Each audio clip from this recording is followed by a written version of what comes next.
தொண்டர்களுக்கு எப்பவுமே ஒரு மனநிலை தான். தலைவன் என்ன நினைக்கிறானோ அதுக்கு தான் அவர் என்ன சொல்றாரோ அதுக்கு நாங்க முழுமையா ஒப்பு கொடுக்குறோம். முதல்ல தலைவர் என்ன சொன்னார்னா, நம்ம தனியாளா இருந்து ஜெயிச்சு காட்டுவோம் அப்படின்னார். தொண்டர்களும் அப்படின்னாங்க.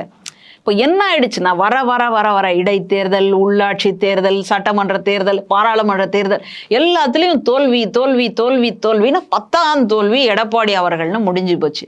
இப்போ யோசிச்சு பார்க்குறாங்க, ஒருவேளை இவங்க எல்லாம் பிரிஞ்சு போனதுனால தான் இந்த மாதிரி ஆயிடுச்சோ அப்படின்னு ஒரு சலசலப்பு அந்த கட்சிக்குள்ள உருவாயிடுச்சு.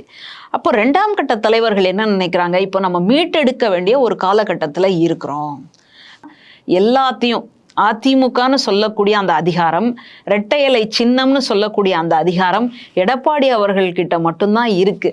அதனால 2ஆம் கட்ட தலைவர்கள் மறுபடியும் போய் பேசுறாங்க. இப்போ சமீபத்தில் பேசினாங்க. பேசும்போது கூட என்ன சொல்லியிருக்காருன்னா, இதெல்லாம் சரிப்படாதுங்க அப்படின்னு தான் சொல்லியிருக்காரு. ஆனாலும் அவங்க என்ன பண்றாங்கன்னா, மறுபடியும் கட்சி உடையுமா, இதான் நமக்கு இருக்கக்கூடிய அடுத்த கேள்வி.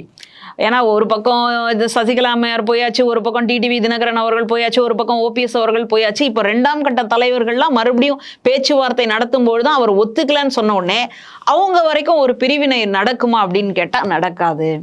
ஏன்னா எடப்பாடி அவர்கள்கிட்ட தான் கட்சி இருக்கு, சின்னம் இருக்கு. அப்படின்னா அப்போ அந்த சின்னம் இல்லாம நம்ம எங்க போய் நிற்போம்? அதனால மறுபடியும் அவருக்கு கொஞ்சம் அவகாசம் கொடுத்து மறுபடியும் அவருடைய மனத்தை மாற்றணும் அப்படின்றதுக்காக தான் இருக்கிறாங்க. ஆனா